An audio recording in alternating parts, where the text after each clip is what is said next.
All right, so for the next step here, we're going to need to start to get some things screwed together and bolted onto the frame of the robot. So depending on the hardware options that you selected, you might have different hardware lengths available to you. Right now I'm just working from a set of various multi-packs of screws, so I have a variety of length options. All that you need are 8mm for the 2.5, and 3mm. Then for the M4, we can go up to a longer 10 or 12mm. And that's all listed in the documentation. For this here, we'll just get started by pulling out the screws that we need to mount the Raspberry Pi and the motor controller down here. Once we get those mounted, and the motors, once all that stuff's together, then we can start running wires between the motors and the motor controller, along with the motor controller up to the Raspberry Pi, and knowing the length of wire that we should drop onto the motor controller. So first things first here, let's get started with the motor controller inside. So for this, we'll need M2 screws, M2 by 8 ideally. So we've got that in this multi-pack. Just 2 of them are needed. For a driver here, I'm using an iFixit kit. That's a good option just to get access to all the different screws that you might need. For mounting the wheel on the back of the robot like this, the iFixit kit might be a little bit difficult to get way down in there. That's a big recess. I have used just the Allen keys and those work well. Additionally, a little multi-set like this will do the trick just fine. It's really up to you and what you have on hand. Again, the iFixit kit is a good option for versatility, being able to just have one set to do everything that you need, and it is really nice to use. So let me find the right size here for the M2 screws. There we go, 3rd time's the charm. So now on here we've got this little plate that'll get mounted to, and then that allows us to be able to put that 8mm screw in without too much hanging off the other side. And again, I'll zoom us in a little bit so we have a better view of what's happening. So just drop that on. And now we'll just be tapping right into the plastic.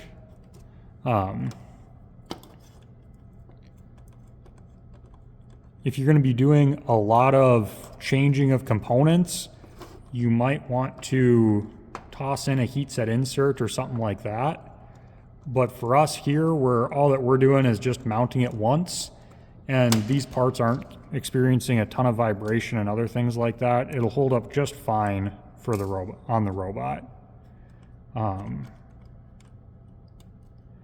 And the assembly process is a lot more streamlined compared to what you'd have if you were doing heat set inserts on all these parts.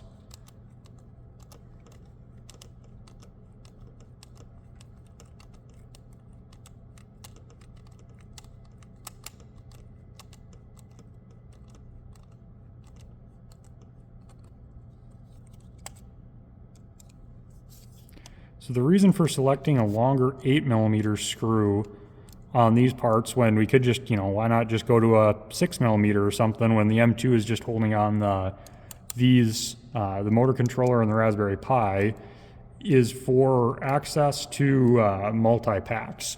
There's a multi-pack on Amazon right now. Again, I don't know how long it'll stay on Amazon, but the shortest it goes is 8mm, and that has 2, 2.5, 3, and 4mm screws. So adding this little standoff here and these standoffs here allow us to be able to put that in without having the screws go past that surface. And look at that, that just lines right up like it's not even there. So that's why I went with that for this design. Now we can flip this back over, and now let's mount our motors. So the motors only have 2 mounting points. The other ones are just holding the gearbox together. On here, it doesn't really matter how you orient it, and you'll just have a screw pass through that faceplate right there. and mount it. These are M2.5 screws.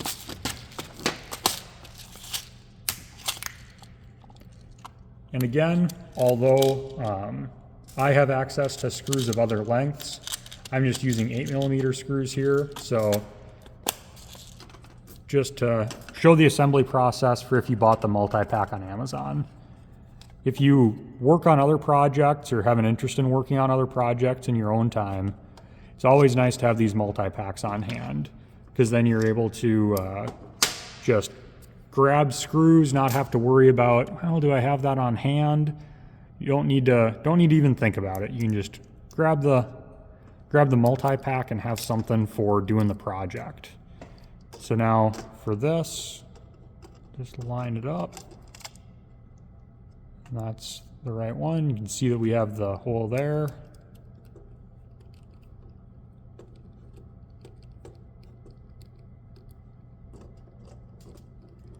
And just get threading it in.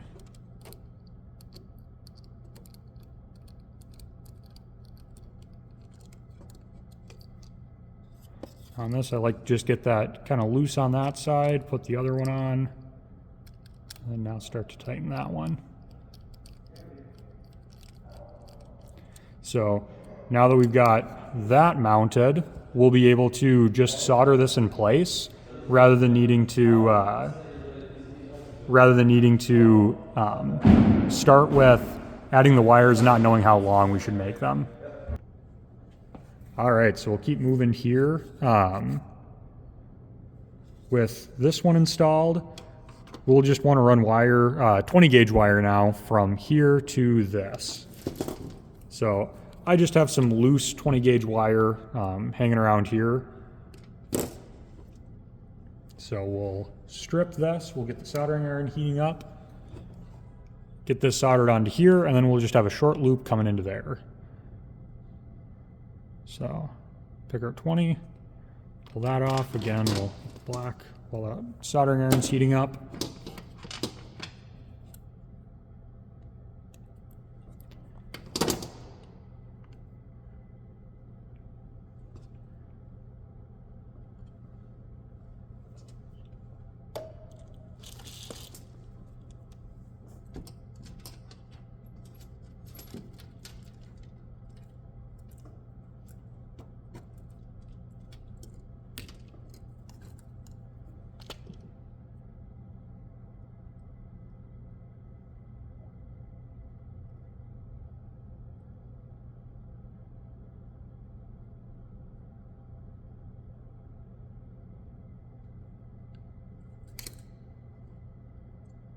Now again, with this, we'll want to just add a lot of extra solder onto the wire, so that then when we put it onto the motor, we're able to make sure that we get a good connection. So now, again, I'll zoom you guys in a little bit further. On the motor, we have the red dot, so put the red on there. On these motors, the polarity really doesn't matter, because if you reverse the polarity, you'll just be reversing the direction of the motor. But it is convenient to have them both wired in the same way, so then they're consistent. So we've got that. Now we'll take and just get a length of wire here, zooming you back out, put that right like that. So we'll have enough wire just for a little bit of service loop. Grab it there, and then we'll get that all cut.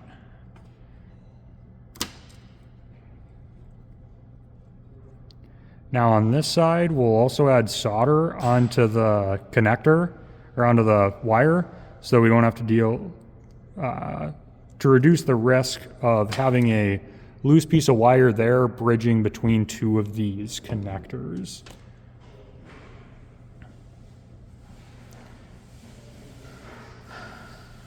Now again, we'll tighten that all up.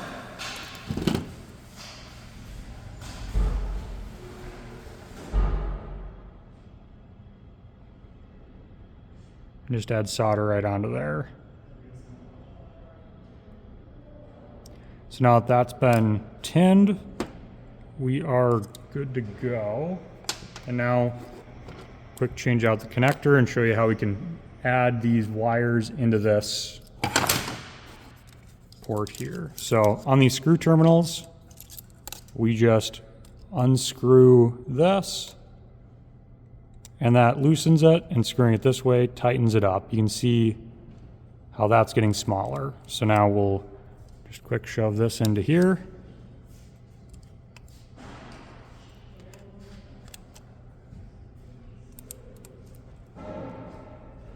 And this into here.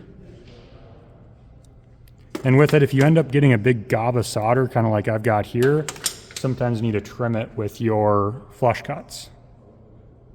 Or you can reheat the solder and try to pull some of it off.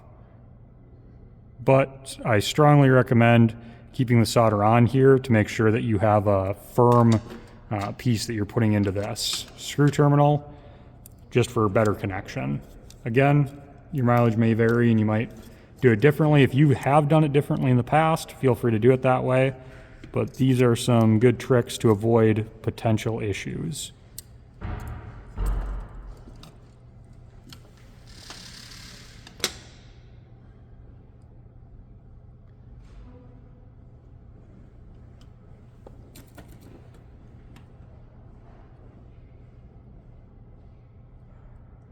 Now I'm just running the soldering iron along this just to pull off some of the excess solder that I had on there. So again, this is something that you might run into while you're building this. You know, you might get a little bit gung-ho on the solder side of things and then need to come back in and reduce the amount of solder on it. So now see how that can be pushed right in like that. That's exactly what you want. So we'll do the same thing on this wire and get it all put together. So now I've mounted the other motor, and I've got just some short lengths of wire that are soldered on both ends that I'm going to use for this guy.